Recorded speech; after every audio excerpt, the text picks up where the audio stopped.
Hello दोस्तों। आज हमने एक नया लेक्चर फिर से रिकॉर्ड कर रहे हैं। किसका? केमिकल बॉन्डिंग का। आज बेसिकली हम पढ़ने वाले हैं bond angle, bond order, bond energy, bond strength सब पढ़ेंगे। सबसे पहले हम स्टार्ट कर रहे हैं बॉन्ड एंगल से। बॉन्ड एंगल से bond angle bond angle bond angle से स्टार्ट कर रहे हैं हम बेसिकली। तो there are four factor there are four factor which affect bond order, which affect bond order। चार फैक्टर पढ़ने वाले हैं। तो पहला factor which affect bond order, क्यों bond angle, which affect bond angle। तो पहला फैक्टर क्या है? पहला फैक्टर बॉन्ड एंगल किसके? Bond angle directly proportional two percent S character.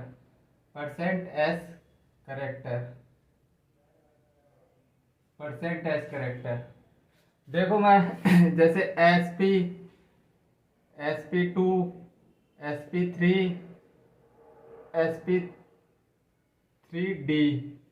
इसमें कितना परसेंट? 50% आता है।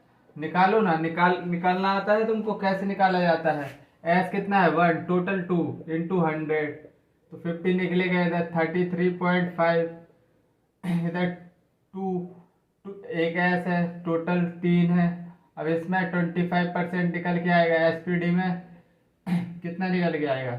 SP3D में 20%, ये 25%, इसमें निकल के आएगा 20%। निकालना आता है ना? निकालना मैंने सिखा चुका हूँ। ये मैं निकालना कैसे सिखा चुका हूँ। परसेंटेज कैसे निकालते हैं? जितने तुम्हारे मार्क्स आए, जैसे 10 में से 2 मार्क्स आए तो 2/10 इंटू 100 ऐसे ही तो करते हैं। तो परसेंटेज एस करेक्टर कैसे निकालेंगे? एक एस है तो एक एस ऊपर लिख दिया, 2, टोटल कितने हैं? पी है 2 है, तो 50% निकला। और फिर कितने? एक एस है, टोटल एटम कितने हैं? 3, टोटल SP3 मतलब 3, तो 33.3 ऐसे ही निकाले हैं। आई थिंक समझ में आया होगा यार। दोबारा बता रहा हूँ, अब क्या जान लोगे क्या परसेंटेज? और तुमको SP में देखो, अभी और अच्छे से फील दिखाऊं, मैं फील दिलाऊं तो मैं इनका SP में कितना एंगल होता है? 180। SP2 में, ये मैं हाइब्रिडाइजेशन में पढ़ा चुका हूँ। SP का लीनियर स्ट्रक्चर आता है और इसका ट्राइगोनल बाइप्लेनर आता है 120 डिग्री, और फिर इसका टेट्राहेड्रल आता है SP3 का, मतलब 109.5 डिग्री, 109.5 डिग्री। और SP3D में और कम ही आते हैं, 90 और 72 ऐसे कुछ आते हैं। तो इतनी फील आ गई तुमको कि bond order bond angle percentage S character के डायरेक्टली प्रोपोर्शनल होता है। अब दूसरा बॉन्ड एंगल किसके प्रोपोर्शनल होगा? बॉन्ड एंगल होगा inversely proportional to lone pair. अगर लोन पेयर ज्यादा होंगे तो बॉन्ड एंगल कम होगा, क्योंकि लोन पेयर रिपल्सन लगेगा तो बॉन्ड एंगल कम होगा। तो तीसरा factor bond angle bond angle का तीसरा फैक्टर क्या है? डायरेक्टली प्रोपोर्शनल तो होता है इलेक्ट्रोनेगेटिविटी ऑफ सराउंडिंग एटम, नहीं सेंट्रल एटम। बॉन्ड एंगल किसके? इलेक्ट्रोनेगेटिविटी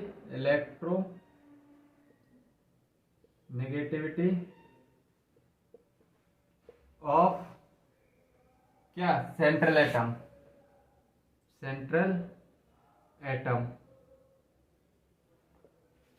और लास्ट फैक्टर बॉन्ड एंगल किसके इनवर्सली प्रोपोर्शनल होता है? किसके?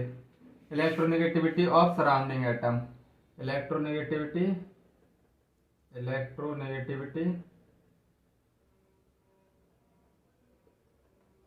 Of surrounding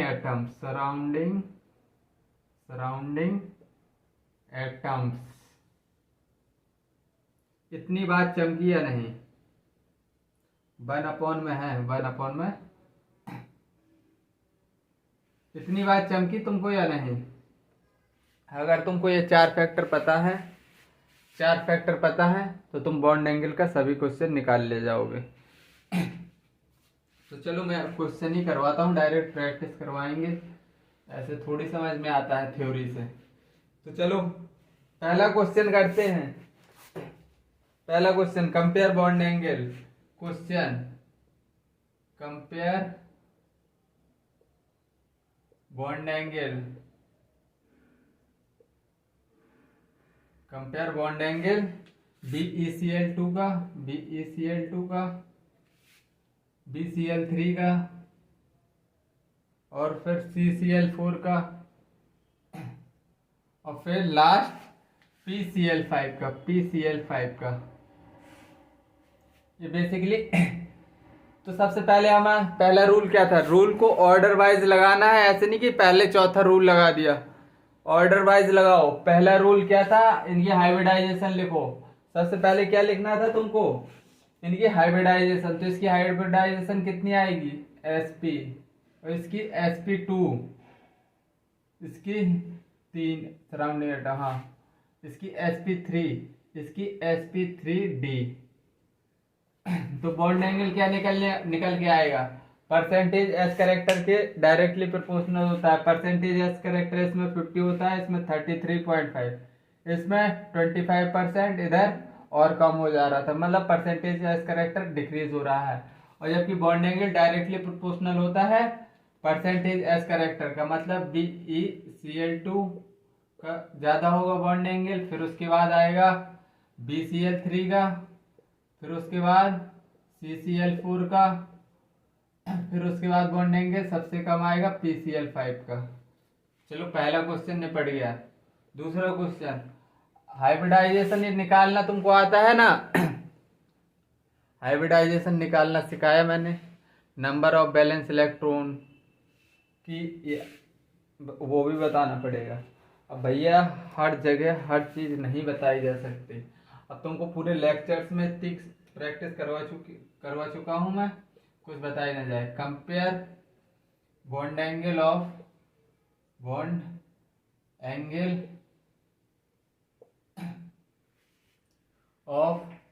NO2 plus and NO2 minus. चलो इनका इनकी हाइब्रिडाइजेशन बता दे रहा हूँ, स्टेरिक नंबर से बता रहा हूँ। इस पे 0 लोन पेयर है, 2 स्टेरिक नंबर है तो sp। इसमें 0 लोन पेयर है, 3 स्टेरिक नंबर है sp2।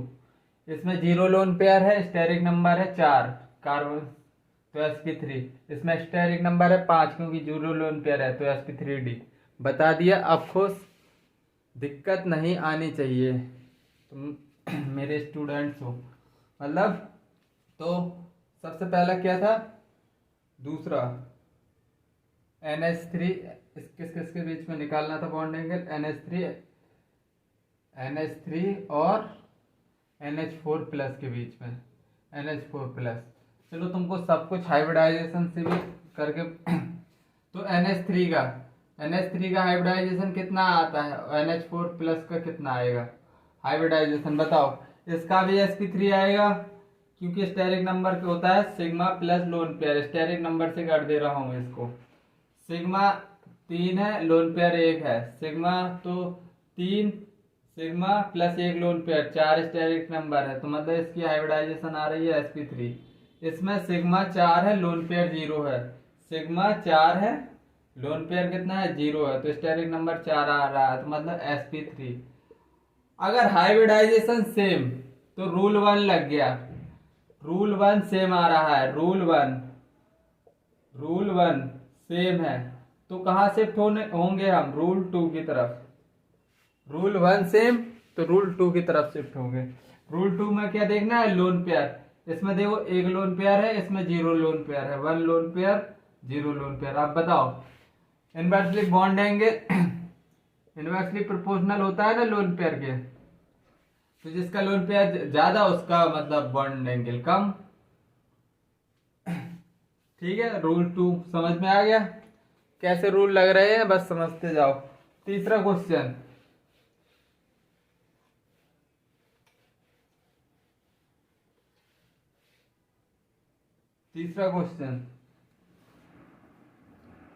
तीसरा question, compare bond angle of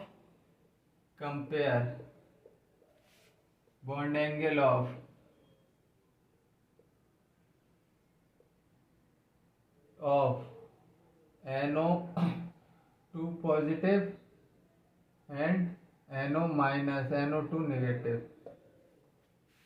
compare bond angle. अब इसमें बताओ, सबसे पहले हमको रूल 1 क्या, हाइब्रिडाइजेशन निकालनी है इनकी, परसेंटेज एज करेक्टर देखने के लिए। चलो अब बैलेंस इलेक्ट्रॉन तुम्हारे मेथड से, जो मैंने ज़्यादा सिखाया है उसी से कर दूं।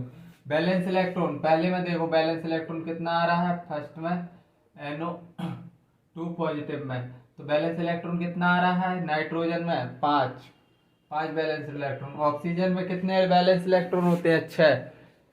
कितने ऑक्सीजन है, 2, प्लस ये एक इलेक्ट्रॉन चला गया तो -1 आएगा, -1। 6 दूनी 12, 11 5 16, 16 आया।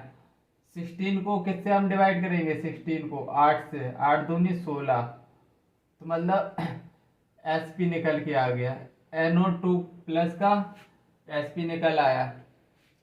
अब NO2 माइनस का बैलेंस इलेक्ट्रॉन निकालो, कितना आएगा, बैलेंस इलेक्ट्रॉन नाइट्रोजन में 5, बैलेंस इलेक्ट्रॉन 6 × 2 + 1, 6 दूनी 12, 13, 5 18, 18 को हम किससे, 8 से डिवाइड करेंगे, 8 दूनी 16, 2 का 2 से डिवाइड, 2 1 जा 2, 0।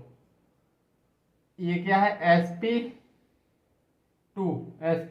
3 स्टेरिक रिएक्शन। क्वेश्चन कितना आ रहा है, अब lone pair on central atom, पहले में देख लो, lone pair on central atom देखो, सेंट्रल एटम कितना आ रहा है, क्योंकि हाइब्रिडाइजेशन सेम अलग अलग। अरे भाई लोन पेयर की तो जरूरत ही नहीं पड़ी, स्टेरिक नंबर ही डिफरेंट आ गए मतलब हाइब्रिडाइजेशन ही डिफरेंट आ गई। तो इसमें देख लो परसेंटेज एज करेक्टर किसमें ज्यादा है, फर्स्ट में ज्यादा है, मतलब NO2 प्लस का स्टेरिक परसेंटेज एज करेक्टर ज्यादा आ रहा है as compare to NO2 minus, तो मतलब ये आंसर हो गया।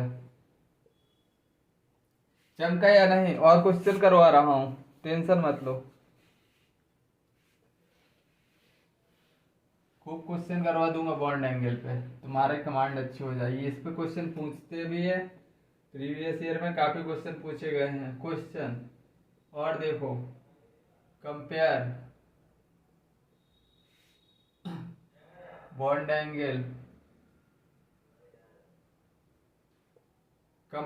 एंगल ऑफ SO2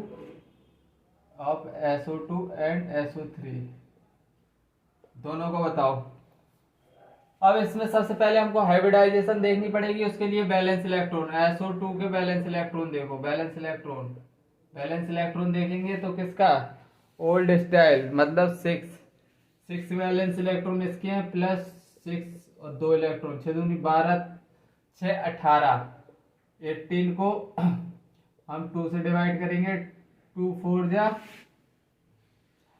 8 से करेंगे ना डिवाइड, 16 से, 8 दूनी 16, 2 आया, रिमाइंडर को 2 से डिवाइड करेंगे, मतलब ये 3 टोटल, तो मतलब sp2 निकल के आ गया, sp2 निकल के आया या नहीं, हाइब्रिडाइजेशन sp2 निकल के आया। SO3 की देखो, अब SO3 की बैलेंस इलेक्ट्रॉन सबसे पहले फाइंड करो, बैलेंस इलेक्ट्रॉन कितने हैं, 6, और 6 इसके ऑक्सीजन के बैलेंस इलेक्ट्रॉन 3 है, मतलब इसमें 36 18 6 24, इसका बैलेंस इलेक्ट्रॉन फाइंड करो, मतलब अब इसको 24, 8 थी 24, मतलब इसका भी sp2 आ गया। देखो अब क्या हाइब्रिडाइजेशन सेम आ गई, तो loan pair on central atom पहले वाले में निकालो, फर्स्ट में loan pair on central atom कितना, कोएफिशिएंट माइनस सराउंडिंग एटम 2 है, लोन पेयर आ गया 1, lone pair on central atom, इसमें बताओ कितना आ रहा, reaction coefficient minus surrounding atom, इसमें लोन पेयर आ रहा है 0, जिसमें लोन पेयर कम आ रहा है उसका बॉन्ड एंगल ज्यादा होगा, मतलब कि SO3 का बॉन्ड एंगल SO2 से ज्यादा होगा, ऐसे देखते हैं। रूल 1 सेम आ रहा था, फिर रूल 2 की तरफ गए।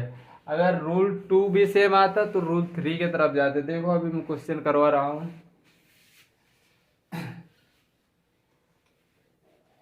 क्वेश्चन करेंगे, खूब प्रैक्टिस करेंगे, टेंशन मत लो।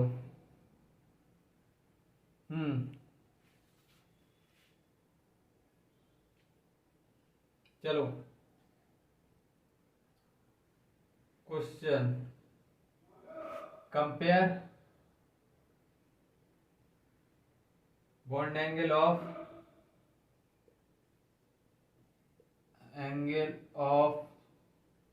बहुत कॉमन कॉमन क्वेश्चन है ये, तो तुमको आना ही चाहिए। NH3H2O आना ही चाहिए, इसकी हाइब्रिडाइजेशन तुमको आना ही चाहिए। 4 steric number sp3, 3 steric number 1 lone pair sp3, 2 lone pair 2 steric number sp3, hybridisation same आ गई। अब हम कहाँ जाएंगे? लोन पेयर की तरफ। रूल 1 सेम है तो अगला रूल लगाओ। 0 lone pair 1 lone pair inversely proportional होता है ना बॉन्ड एंगल लोन पेयर के, मतलब जिसके पास लोन पेयर ज्यादा उसका बॉन्ड एंगल कम। मतलब कि इसमें CH4 का बॉन्ड एंगल सबसे ज्यादा, फिर NH3 का, फिर H2O का। इतनी बात चमकी, चमक रही होगी। चलो और आगे क्वेश्चन करते हैं। Question, compare bond angle of,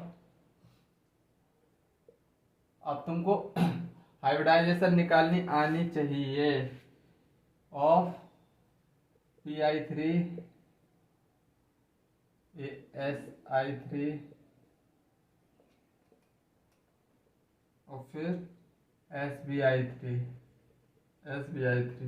अब बताओ सबसे पहले इसकी हाइब्रिडाइजेशन देंगे, नहीं पटी है सूर्य, मतलब इसमें सब में एक एक लोन पेयर होगा, क्योंकि 3 बॉन्ड बन रहे हैं। इसमें बैलेंस इलेक्ट्रॉन, नाइट्रोजन फैमिली में कितने होते हैं बैलेंस इलेक्ट्रॉन? 5 होते हैं। तो इसकी हाइब्रिडाइजेशन क्या निकलेगी? Steric number plus lone pair, मतलब कि 3 1 4 sp3 sp3 sp3 sp3 sp3 sp3 sp3 इतना निकला। sp3 निकली और लोन पेयर, फिर पहला रूल 1 रूल 2 लगाओ। लोन पेयर 1 है 1 है 1 है।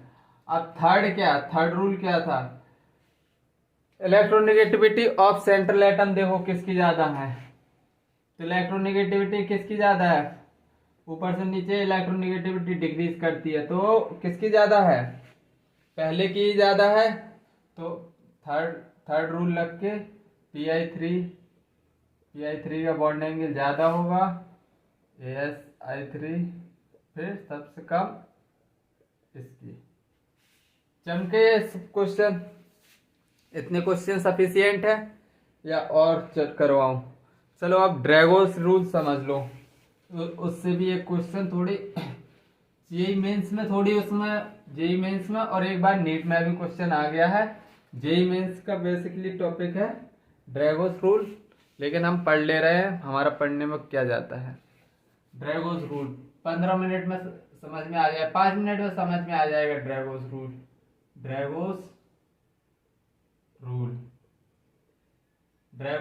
क्या बोलता है? पहला इसका स्टेटमेंट क्या होता है कि सेंट्रल एटम होना चाहिए वो ग्रुप 16 17 और ग्रुप 15 16 17 का होना चाहिए। Group should be central atom, पहला होना चाहिए सेंट्रल एटम किसका होना चाहिए? Central atom should be from group कहां से कहां तक? 15 से 17 तक होना चाहिए। 15 16 17 सेंट्रल एटम ग्रुप 15 का हो या 16 का या 17 का। दूसरी condition, central atom should be third period का होना चाहिए, मतलब पहली कंडीशन सेटिस्फाइड है तो दूसरी condition central atom must have at least 1 lone pair. Central atom के पास एक इलेक्ट्रॉन होना चाहिए। Central atom must have one lone pair, एक लोन पेयर उसमें होना ही चाहिए, एक लोन पेयर होना ही चाहिए। एक लोन पेयर है उसके पास, फिर क्या देखना है, एंड थर्ड पीरियड का होना चाहिए, थर्ड पीरियड के बाद भी, एंड थर्ड पीरियड या थर्ड पीरियड के बाद। और फिर थर्ड कंडीशन, सराउंडिंग एटम होगा जो उसकी इलेक्ट्रोनेगेटिविटी 2.5 से कम होनी चाहिए। सराउंडिंग एटम की सराउंडिंग एटम की सराउंडिंग एटम है जो उसकी EN क्या होनी चाहिए, 2.5 से कम होनी चाहिए। सेंट्रल एटम पहला स्टेटमेंट ड्रैगोस रूल का, सेंट्रल एटम ग्रुप 15 का होना चाहिए, 16 का या 17 का। सेंट्रल एटम मस्ट है वन लोन पेयर और थर्ड पीरियड का होना चाहिए। देखो सबसे पहले ग्रुप 15 के एलिमेंट लिखो। ग्रुप 15 का एलिमेंट क्या है, चलो नीचे लिखो थोड़ी, ग्रुप 15 बताओ। नई पट्टी ऐश्वर्या सब भिड़े, तो इसके NH3 नई पट्टी ऐश्वर्या सब भिड़े। ग्रुप 16 लिखो।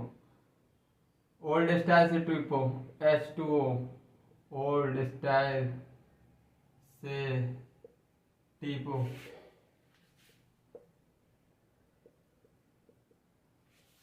और फिर थर्ड, ये कौन से ग्रुप 17 और लिख लो। ग्रुप 17 का fluorine HF, fluorine chlorine bromine iodine, बस इतना ही काफी है। एस्टेटाइन लिखना हो लिख लो। और लिखना है, चलो इनको सब हटाओ, इधर स्टेटमेंट लिखेंगे, बस इतने से ही समझ जाओगे। ये कितने ग्रुप का है, सेकंड पीरियड, ग्रुप पीरियड का है। सेकंड पीरियड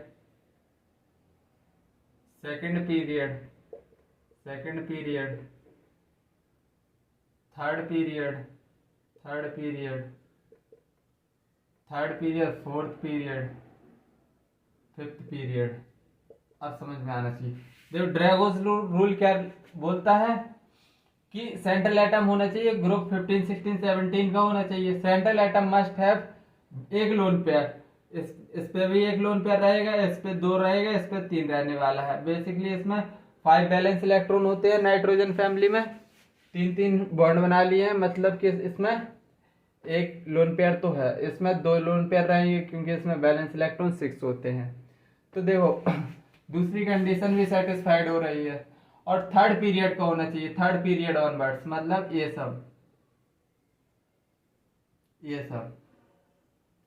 कंडीशन फॉलो कर रहे हैं। इनकी सराउंडिंग एटम की EN, सराउंडिंग एटम हाइड्रोजन है 2.1 होती है, हाइड्रोजन की EN 2.1 होती है। थर्ड कंडीशन भी सेटिस्फाइड है कि 2.5 से कम है, मतलब 2। तो बेसिकली अब हमको क्या देखना है, अब हमको देखना है कि इसमें ड्रैगोस रूल क्या बोलता है। अगर if first second and third rule, अगर तीनों rule applicable then hybridisation of orbital नहीं होता है, हाइब्रिडाइजेशन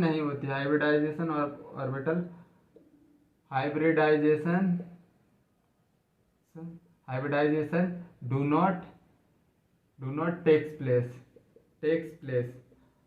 क्या बोलता है ड्रैगोस रूल, बोलता है if first second third rules applicable then hybridisation do not take place.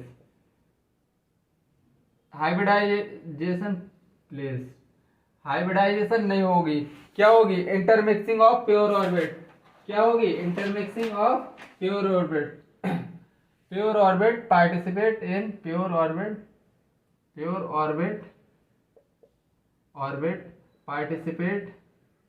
Participate in bonding. जैसे XY ये एक्स वाई जेड में, तो तीनों क्या है, सब 90-90 डिग्री पर आते हैं एक्स वाई जेड, क्योंकि हाइब्रिडाइजेशन नहीं हो रही है। तो मतलब इसका भी 90 डिग्री आएगा, इसका भी 90 डिग्री, इसका भी 90 डिग्री, इसका भी 90 डिग्री, इसका भी 90 डिग्री, इसका भी 90 डिग्री, और इसका भी 90 डिग्री, इसका भी 90 डिग्री, फाइनली इसका भी 90 डिग्री आ रहा है।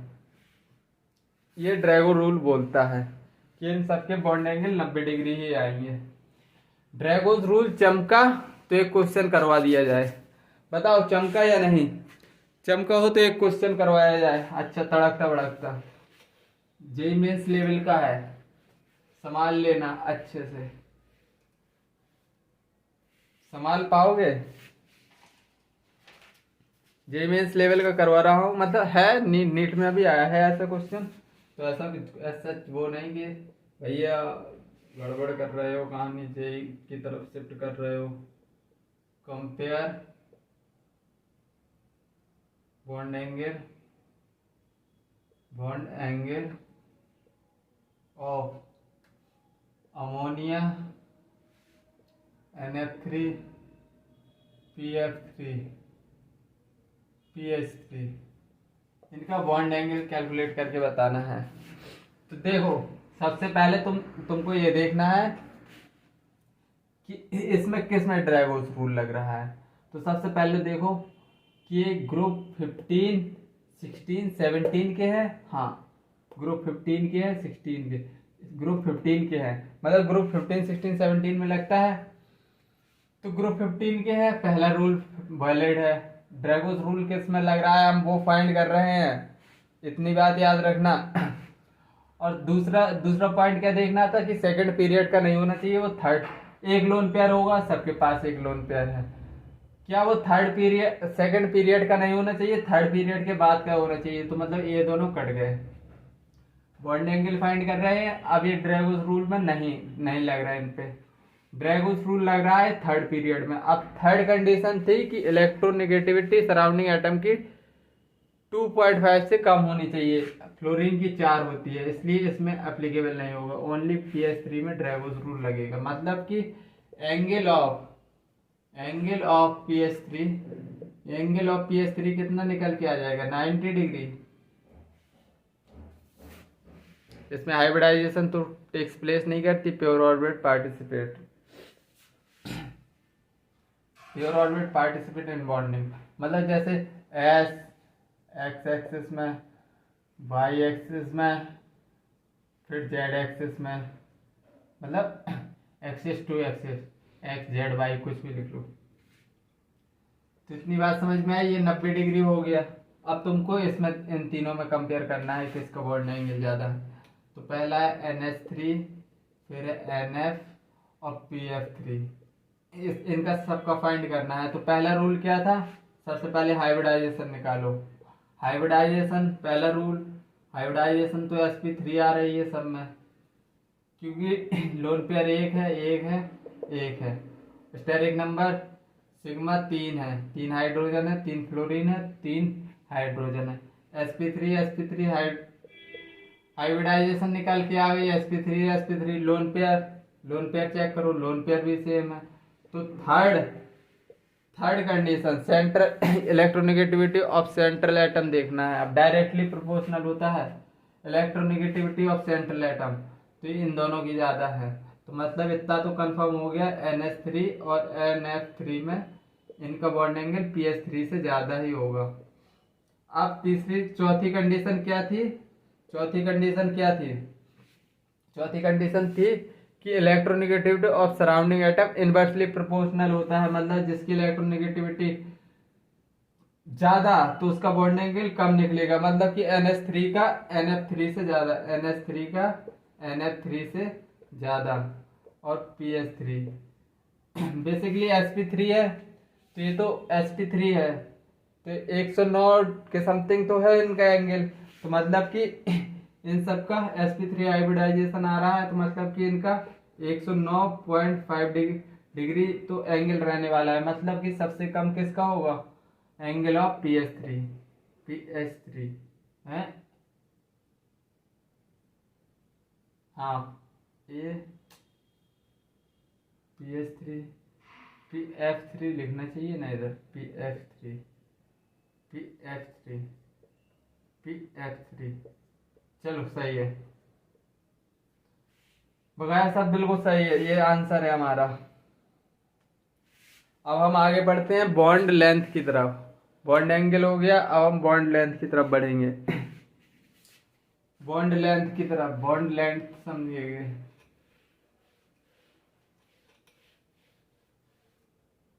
तो अब टॉपिक का नाम क्या डाल रहे हैं, बॉन्ड लेंथ।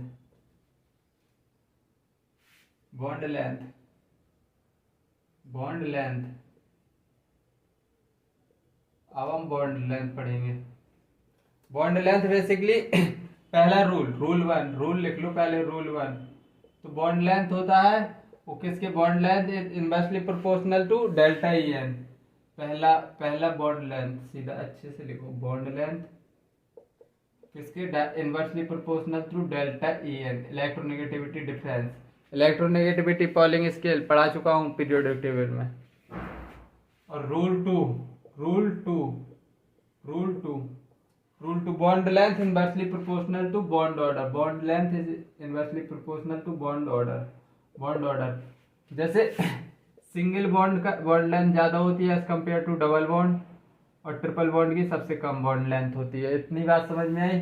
बॉन्ड ऑर्डर ज्यादा, बॉन्ड ऑर्डर 3 है तो बॉन्ड लेंथ सबसे कम है। इतनी बात चमकी, दूसरा पॉइंट चमक गया। तो third point resonance and back bonding rule 3। फिर देखना है तुमको, रूल रिले लिखा है, रूल 3 क्या है, रूल 3 बताओ। रूल 3 है रेजोनेंस एंड बैक बॉन्डिंग लिखवाना है मुझे, तो मैं पूछ क्यों रहा। Resonance and back bonding decrease, resonance and back bonding decrease क्या, बॉन्ड लेंथ कैसे, क्योंकि इसमें डबल रेजोनेंस से सिंपली तुम रेजोनेंस पढ़ने वाले हो कहाँ, ऑर्गेनिक में अच्छे से समझ में आएगा। बैक बॉन्डिंग अभी पढ़ा है तुमने। बैक बॉन्डिंग में क्या रहा था, डबल करेक्टर आता है, डबल बॉन्ड करेक्टर, मतलब double bond character due to resonance और back bonding double bond character generate, मतलब डबल बॉन्ड करेक्टर जनरेट होता तो बॉन्ड लेंथ क्या होगी, due to generation of double bond character, इन दोनों की वजह से। बैक बॉन्डिंग तुमने अभी पढ़ा है रेजोनेंस में, ड्यू टू जनरेशन, अगर ये दोनों चीज हुई तो due to generation of double bond length क्या होगी, डिक्रीज होगी, बॉन्ड लेंथ कम होती है। अगर बैक बॉन्डिंग और क्या हुआ, रेजोनेंस प्रेजेंट हुआ, तो 3 पॉइंट ये याद रख लिए बॉन्ड लेंथ के। एक डेल्टा ई एन के इनवर्सली प्रोपोर्शनल देखा है, दूसरा देखना है बॉन्ड ऑर्डर इनवर्सली प्रोपोर्शनल है। चलो क्वेश्चन करते हैं, बॉन्ड लेंथ पे कैसे क्वेश्चन आते हैं।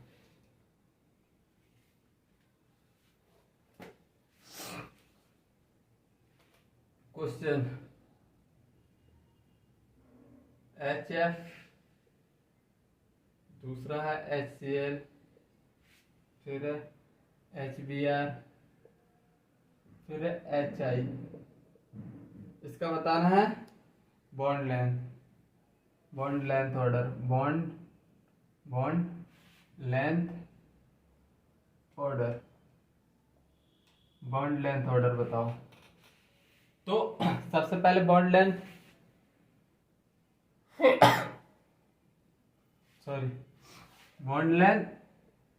Inversely proportional to delta E N निकालो। हाइड्रोजन तो 2.1 है, इसकी भी 2.1। फ्लोरीन का इलेक्ट्रोनेगेटिविटी होता है 4, इसकी ऊपर लिख दूं 4, इसकी होती है 3, इसकी होती है 2.6। आयोडीन की कितनी होती है, आयोडीन की बताओ, 2.5 होती है। तो डेल्टा ई एन निकालो। डेल्टा ई एन इधर कितना निकला 1.9, और इधर कितना निकला 0.9, इधर कितना निकला 0.5, इधर निकला 0.4। अब जिसका ई एन सबसे कम उसकी बॉन्ड लेंथ सबसे ज्यादा, मतलब कि एच एफ से ज्यादा S C L, S C L से ज्यादा एच बी आर की, क्योंकि जिसकी ई एन डिफरेंस सबसे कम उसकी बॉन्ड लेंथ सबसे ज्यादा, तो इसी की एच आई की बॉन्ड लेंथ सबसे ज्यादा होने वाली है। क्वेश्चन एक और लो, compare bond length of O2,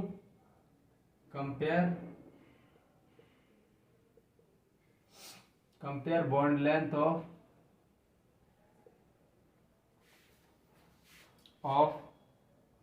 O2, O3, H2O2। अब इसका बताओ, इसके तुमको सिंपली डायग्राम बनाने पड़ेंगे, जैसे oxygen oxygen double bond, ozone का स्ट्रक्चर कैसे बनता है डबल बॉन्ड, और इधर होता है कोऑर्डिनेट बॉन्ड प्रेजेंट होता है। एच हाइड पेरोक्साइड का ऐसे स्ट्रक्चर आता है। तो देखो इसमें फुली डबल बॉन्ड है, इसमें क्या कंप्लीट डबल बॉन्ड प्रेजेंट है, कंप्लीट डबल बॉन्ड है इसमें, DOUBLE double bond, complete double bond है। इसमें पूरे तरह से डबल बॉन्ड नहीं है, देखो इनकम्प्लीट है, इसमें सिंगल बॉन्ड भी है, incomplete double bond, incomplete double bond, incomplete double bond है, और इसमें सिंगल बॉन्ड है, सब सिंगल बॉन्ड। तो बस बता दो ऑर्डर बता दो, तब तक मैं इंक डाल ले रहा हूं, ऑर्डर बताओ जल्दी से।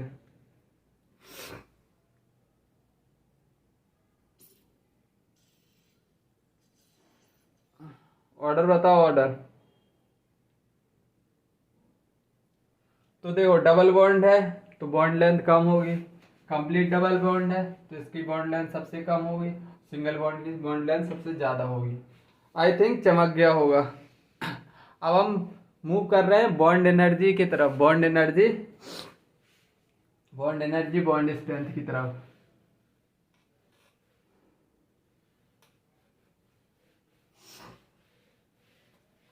बॉन्ड एनर्जी और बॉन्ड स्ट्रेंथ की तरफ, bond energy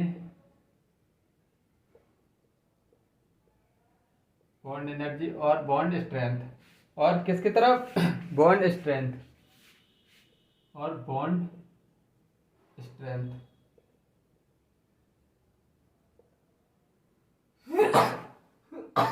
sorry,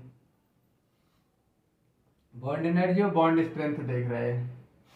basically bond energy और रूल्स इसमें भी लिखेंगे, 2-3 रूल लिखेंगे और फिर क्वेश्चन करेंगे। रूल वन क्या कहता है, बॉन्ड एनर्जी और bond order same, bond strength same चीज होती है। बॉन्ड एनर्जी और बॉन्ड स्ट्रेंथ किसके directly proportional to delta E N, और डेल्टा ई एन किसके इनवर्सली प्रोपोर्शनल होता है, किसका अभी पढ़ के आए हैं बॉन्ड लेंथ के, ये पढ़ के आए हैं अभी। और रूल टू बॉन्ड एनर्जी और बॉन्ड स्ट्रेंथ डायरेक्टली प्रोपोर्शनल किसके होंगे बताओ, डायरेक्टली प्रोपोर्शनल होते हैं बॉन्ड ऑर्डर के। बॉन्ड ऑर्डर ज्यादा तो बॉन्ड एनर्जी ज्यादा, बॉन्ड स्ट्रेंथ मतलब सिंगल बॉन्ड में तोड़ने में आराम से टूट जाएगा, डबल बॉन्ड को और ज्यादा एनर्जी लगेगी। और बॉन्ड ऑर्डर इनवर्सली प्रोपोर्शनल किसके होता है, बॉन्ड लेंथ के। देखो मैं कैसे कोरिलेट कर रहा हूँ, आना चाहिए इतना। और रूल थ्री क्या है, बॉन्ड एनर्जी और बॉन्ड स्ट्रेंथ का, बॉन्ड एनर्जी और bond strength basically inversely proportional होते हैं किसके, साइज ऑफ एटम। ये 3 रूल है, 3 रूल के अलावा चौथा कोई रूल नहीं है, बस यही तुमको समझ लेना है। इसके क्वेश्चन देख लो अब। चलो तो क्वेश्चन करवाता हूं मैं एक एक करके।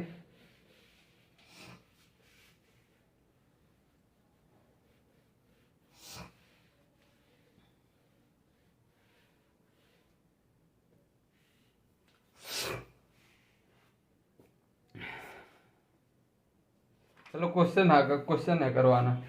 चलो पहला क्वेश्चन करते हैं। क्वेश्चन कंपेयर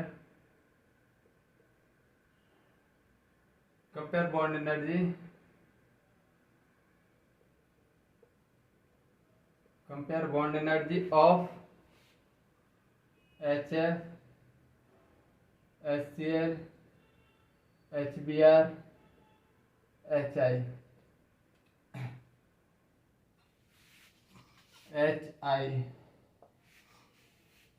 अब हमको क्या बताना है? बेसिकली बॉन्ड एनर्जी बताना है, बॉन्ड एनर्जी। तो अब देखो एच एफ में देखो HF, HCl, इसकी बॉन्ड एनर्जी बतानी है HBr और HI। ये सिंपली ये इसके सेकंड पीरियड का है, ये थर्ड पीरियड का है, ये फोर्थ पीरियड का है, ये है फिफ्थ पीरियड का। इतनी बात चमकी है नहीं? स्मॉल साइज है। हाइड्रोजन बेसिकली तुम्हारी दोस्ती कैसे होगी? अपने ही ग्रुप के लोगों से होगी, या तुम 6 में पढ़ रहे हो 12th वाले से दोस्ती कर लोगे?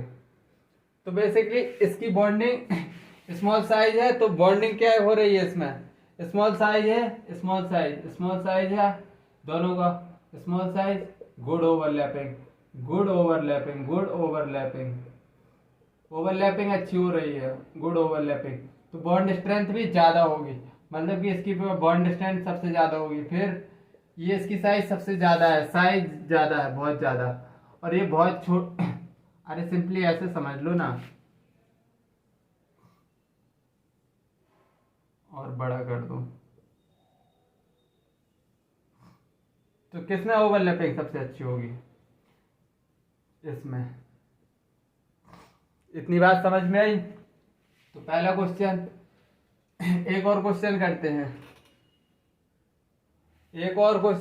हैं, जिसको इंसान एक्सेप्शन बोलता है, हम इसको एक्सेप्शन नहीं बोलेंगे। कंपेयर, हम ट्रिक क्या, हम कंसेप्ट से करेंगे इसको। वैसे सब लोग इधर एक्सेप्शन लिखवाते हैं, लेकिन मैं नहीं लिखवा रहा। मेरे हिसाब से एक्सेप्शन नहीं है। कंपेयर बॉन्ड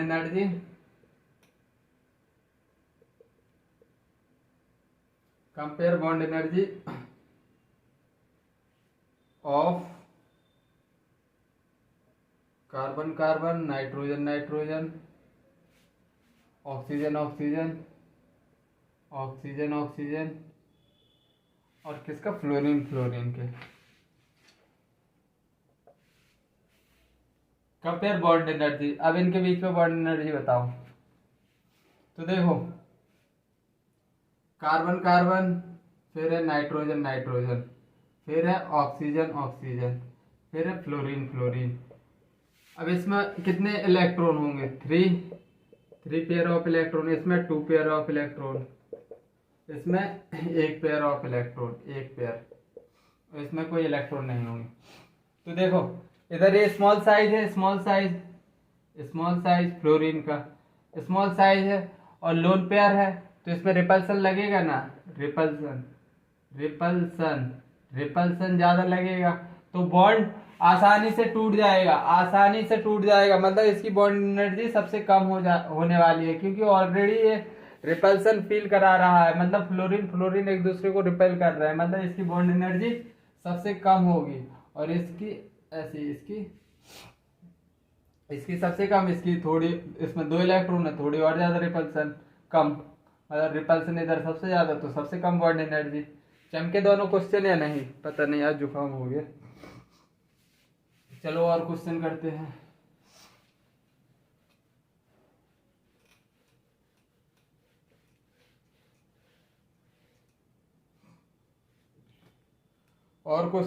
हैं। Compare bond energy of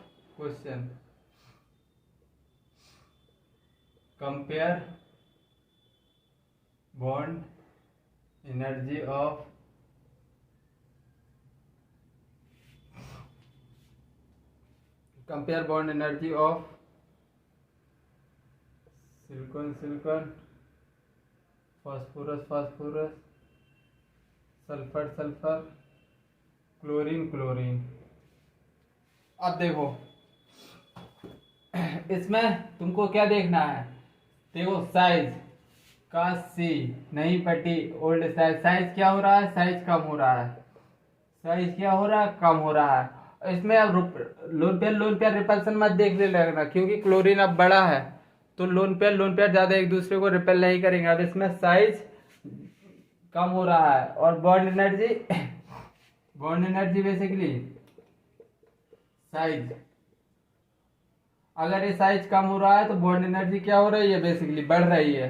bond energy क्या हो रही है, बॉन्ड एनर्जी बढ़ रही है। बॉन्ड एनर्जी बढ़ा दो,